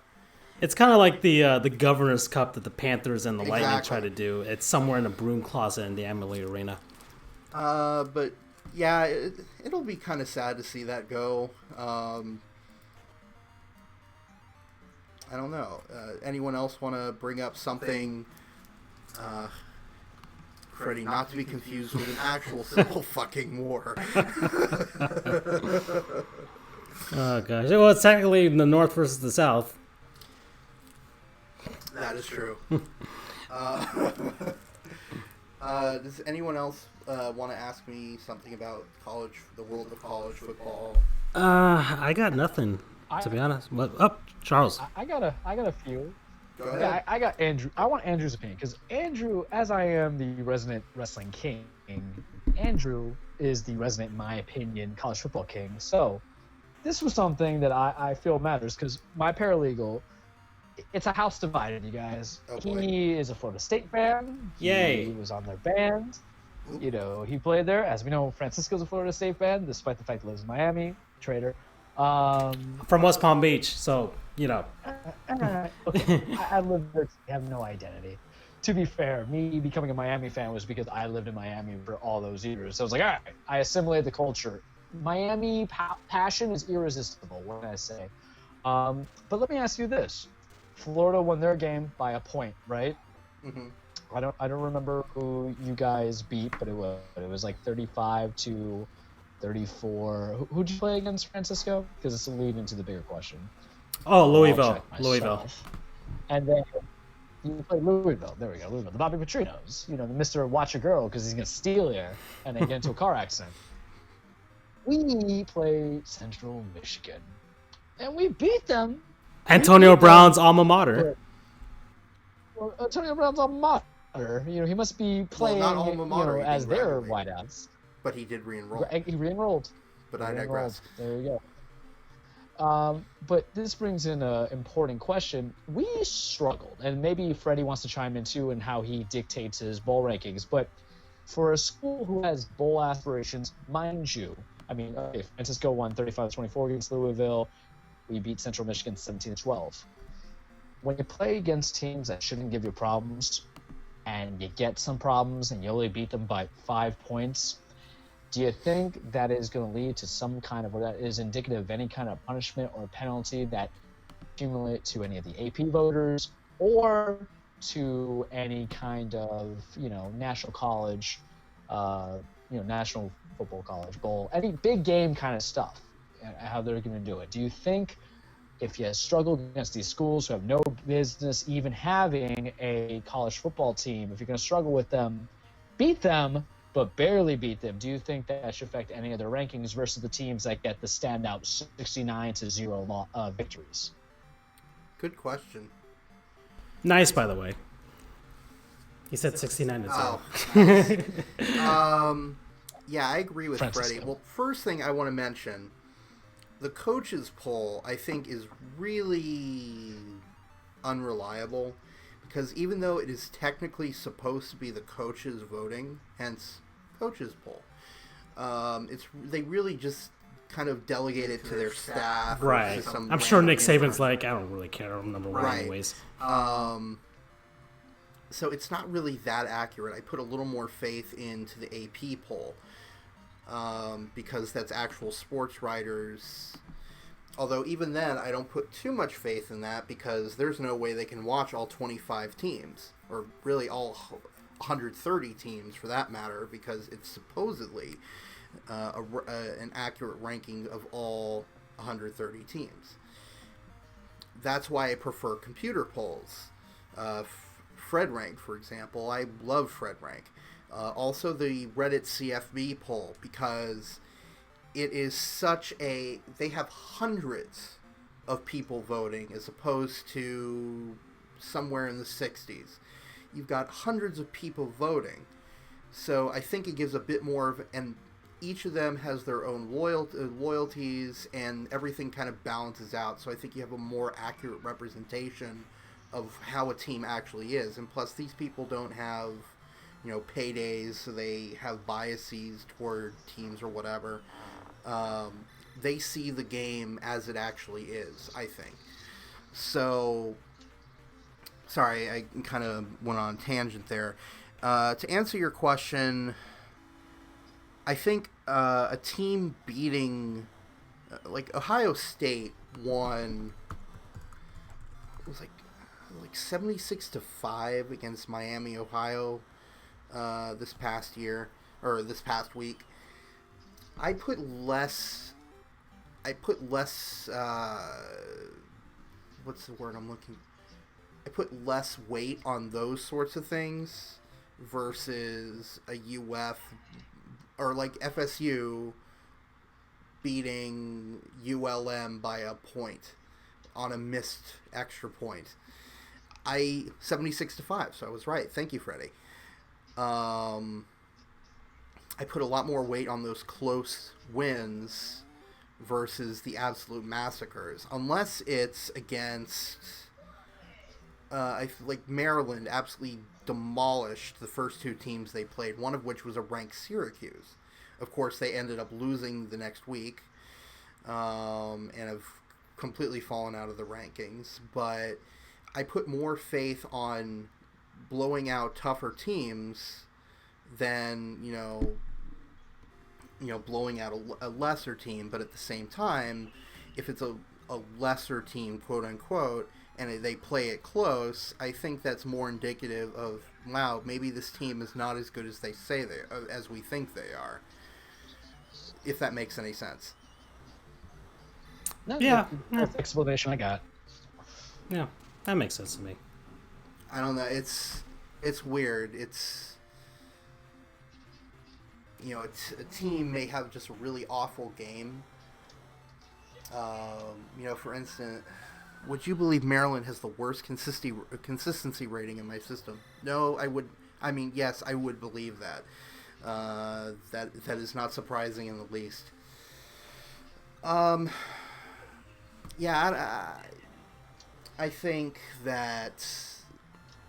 think close wins or losses are, like I said, more. I give more weight to those than the absolute blowouts. But it all depends on the team that they're facing. Like, if you're barely scraping by a bad team, then, close wins against better opponents. I think everybody weighs it kind of the same way. They should, at least. I think your way of thinking is correct. So what about the one blown play? Which all blown right, play? Okay, the Pitt special, right? To Okay. extrapolate on what you said, because then that matters. What if you had the game in? And now we're talking to very advanced metrics, but this is good, compelling stuff, because now we're getting into the speed of college football. You have the lead, it's coming into it, and just one special chicanery play comes in, and you lose. Because it's not just going to be what happens to UCF. We can guarantee you here, it's going to happen to a lot of teams throughout the duration of the season. Mm-hmm. Because I want an expansion of the CFB playoffs. I hate the fact that it's the same core four, and for some reason Notre Dame's always going to get that rush, even though it shouldn't be counted because they trash. But hey, I digress. It's just one of those things where if they are going to metrics, because it just reminds me of the problems of the BCS back in the day, and what they got now. So it allows me to kind of see what the value is, because if you have teams that struggle against bad teams, what about the teams who really are almost near perfect or were perfect, and it's just one bad play that causes them to lose? And how they should be ranked, or how should they be penalized? Right. I mean, having watched... I think it would require somebody to watch the entire game, really.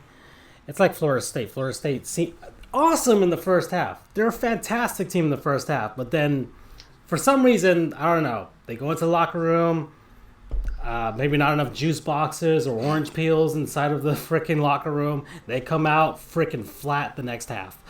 And it matters.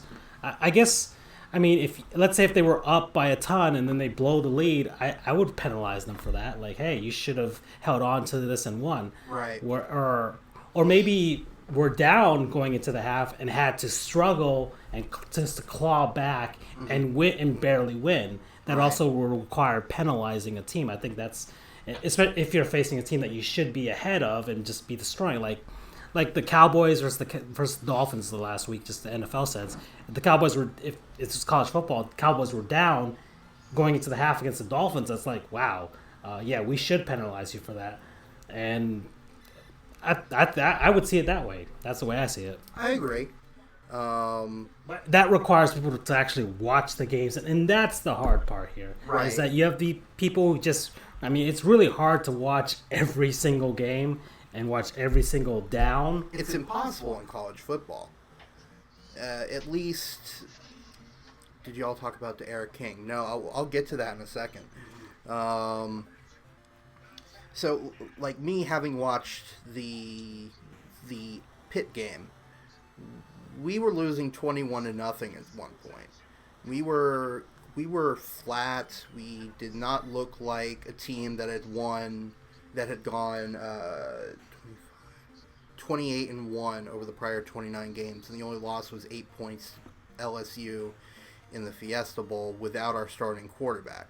We did not look like that team whatsoever. We did not look like the team that blew out Stanford the previous week. We did, but then we clawed back into it and took a fairly sizable lead. But then we went on to cruise control, and it came back to bite us with Pitt Special at the very end. So I think, yeah, I would penalize us. I mean, no team is going to be able to play 100% all the time. They're going to make mistakes. And I still think that UCF is one of the best teams in the country. But we showed that we are not perfect in a way that Clemson or Alabama is right now, where they're really taking these teams, just beating them very badly. This is a game that we should have won. We should not have been trailing pretty much at any point. It should not have gotten to the point where they had to rely on a trick play to beat us. So, yeah, I do penalize teams, even if it is just one little random trick play. If it's like if it was Wisconsin, Michigan, for example, and it came down to something like that, I'd say, yeah, they're pretty evenly matched, and it came down to trick play, fair enough.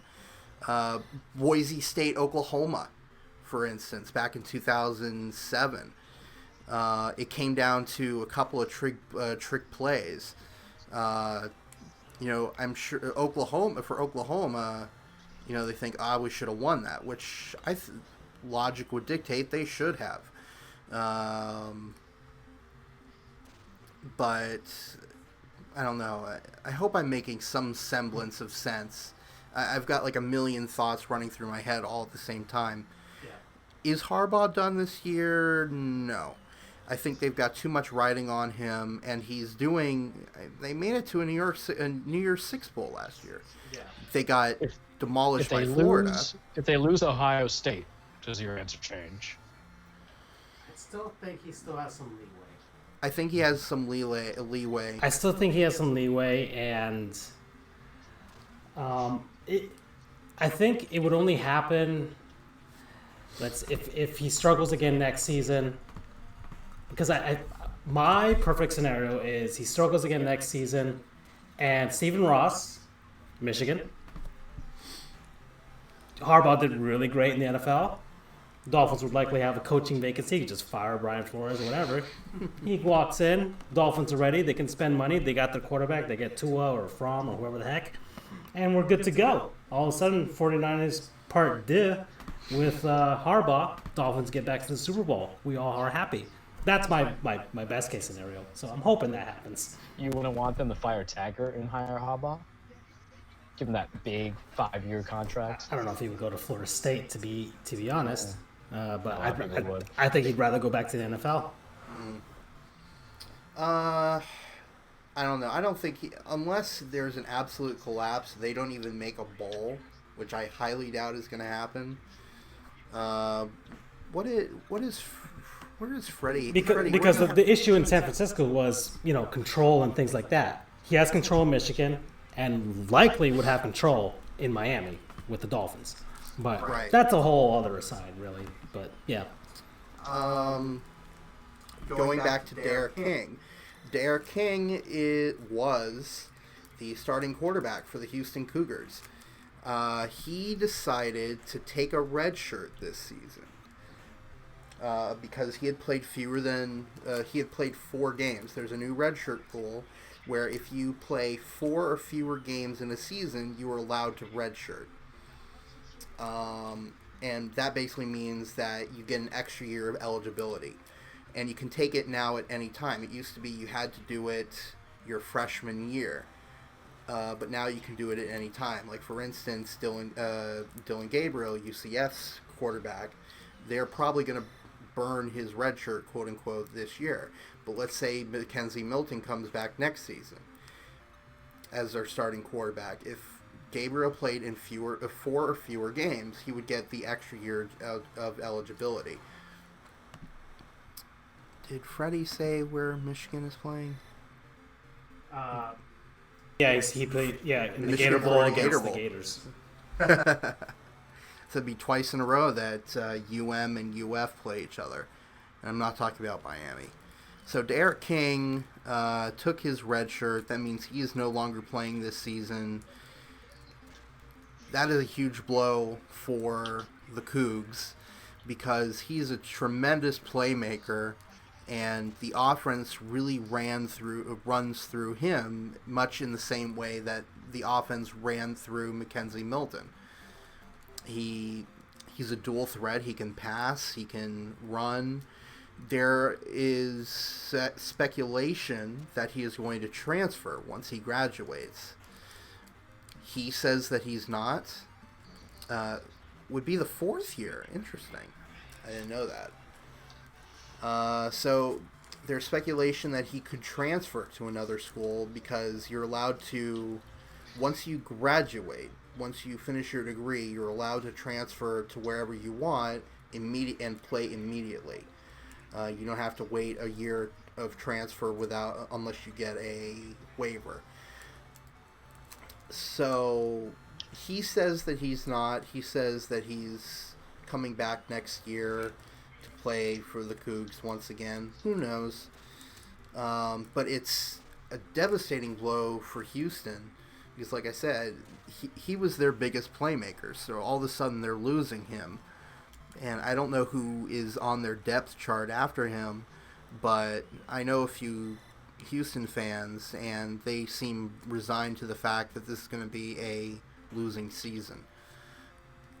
They had a game 1 this past week against Tulane, but they lost.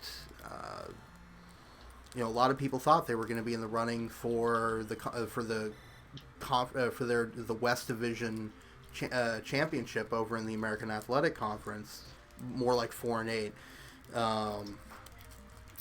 So a lot of people had high hopes for them. They thought it was going to be Houston and Memphis were going to be the teams in the running for the West Division.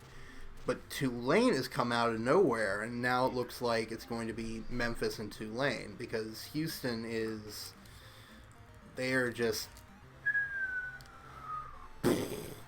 they are not doing well this year, and it doesn't look like it's going to get any better for them. Houston and UCF play in the space game. Memphis, Tulane, SMU. SMU upset 25th ranked TCU this past week. Mm-hmm. Okay. So a lot of goings on in the American Athletic Conference right now. It's very early. We're only 4 weeks, 5 if you consider week 0, quote unquote. We're 4 weeks into the season. It'll be interesting to see what happens from here on out. I love college football. It's an amazing, amazing thing. Okay. Alrighty. All right, Charles. You want to do it? You want to do the thing? I took so long. I'm sorry. I mean, we talk about what Andrew loves. Let's talk about what I love. Aside from Mariano Rivera, which I feel like if I had a kid right now that was birthed in my arms, I would call him Mariano Rivera. But as we head into the cage with Charles, once again, ladies and gentlemen, this is your weekly truths as I go into my big, deep passion of something bigger than my love for Mariano Rivera. As I always tell people, new and old fans, patrons, supporters, go follow us on Twitter, FJOJR on Twitter. Did I get it right? And then, of course, Dan Holy Frijoles crap, and you got me. it right. I've been trying. I took a week off to study. What can I say? And then my old stuff, Charles the True, if you want to hear what we got to say. As I always say about the cage and anything about wrestling, wrestling is not fake. It is scripted. It is a dance. It is an art. It's a ballet. It's a story of two people, two men, two women, multiple people, multiple men, multiple women trying to get their passions out there through titles, competitions, rivalries. And now, ladies and gentlemen, it's hit a new kind of hype because the big stuff is happening. Two big things that you guys need to hear about, because next week, I'm not going to be able to talk about it, but 2 weeks from now I will be, but I'm going to talk about it now. Today is the final day where SmackDown Live on Tuesdays is on the USA Network. Why? Because now SmackDown is going to Fox on Fridays next week. A lot has happened, and what else has happened? NXT, the third brand, is now on USA on Wednesdays for 2 hours, and they're doing it live. But what else is happening, Charles? You talked about it earlier. You're so passionate. All Elite Wrestling Dynamite, the weekly TNT show that's coming on Wednesdays, is premiering, I believe, in a week or two, 2 weeks from now, October 4th. I barely know what date it is. What a fantastic time in my life and other wrestling fans alive to be oversaturated with wrestling content from other competitors and from the main source. Guys, it's like I'm at a party and someone said, hey man, I brought some Doritos, but I already brought some Frito-Lays. And guess what, guys? I'm going to eat both of them. Because now we're basically in the Cold War of wrestling because Vince McMahon hasn't had his ego checked in a very long time. And you have, Shad Khan's kid, Tony Khan, along with former WWE cast-off Cody Rhodes, the son of the legendary son of a plumber, Dusty Rhodes, along with the New Japan lovers of the Young Bucks and Kenny Omega, along with a few other WWE cast-offs and new indie talents, waging war. Is this going to be a wrestling war? No. Why? Because they're not going against each other per se, because NXT is still going to be streamed on the WWE Network there for $9.99 per month. So I'm going to watch that on Thursdays, but I'm going to enjoy myself some AEW wrestling. I like the already jabbing here. AEW actually aired a commercial during a WWE show. Oh, the pettiness, because here's an honest truth. It's going to take some time to really get a lot of people into AEW, because aside from the namesakes that was famous in New Japan and Ring of Honor, such as Kenny Omega, the Young Bucks, Cody himself, even though Cody was never really my guy, but I respect what it is. You got Jon Moxley, a.k.a. Dean Ambrose, and you got Pac, a.k.a. Neville from the old days. There's a lot of new talent that you have to build into, but Vince is pulling the big guns. What's the biggest gun you said? I wouldn't even call it a big gun. I would say the atom bomb. How do you get people to view your SmackDown show that you know is going on Fox on a Friday when most people who have the social life are out doing stuff? You put Brock Lesnar on SmackDown to challenge Kofi Kingston for the WWE Championship. My God, guys, when I saw it on the feed of Kofi's talking, because they just beat Randy Orton in the Revival, and all of a sudden you hear Brock's music coming in, dead silent crowd because they knew it was happening. Kofi has enjoyed a beautiful Cinderella storybook titleship reign with some okay matches, one very good match, and then one so-so match. And you're wondering, man, was he going to lose it? I thought he was going to drop the belt to Randy Orton at SummerSlam. Didn't happen. I thought he was going to drop the Randy Orton at Clash of Champions. Didn't happen. And I remember talking to Derek, my paralegal. I'm like, man, because we love wrestling up in that world in attorney life. I don't know who's going to beat Kofi because go off the list. I'm like, Bryan's about to go face. Roman's not ready because he's going to be running face. Andrade's not ready. Are you going to bring Brock Lesnar, who has exclusively wrestled only on Raw since he came back? He has not been on SmackDown for 15 years in a match. And Vince is like, wait a second. You forgot one thing, Charles. I'm like, what is it? Vince is like, I got money.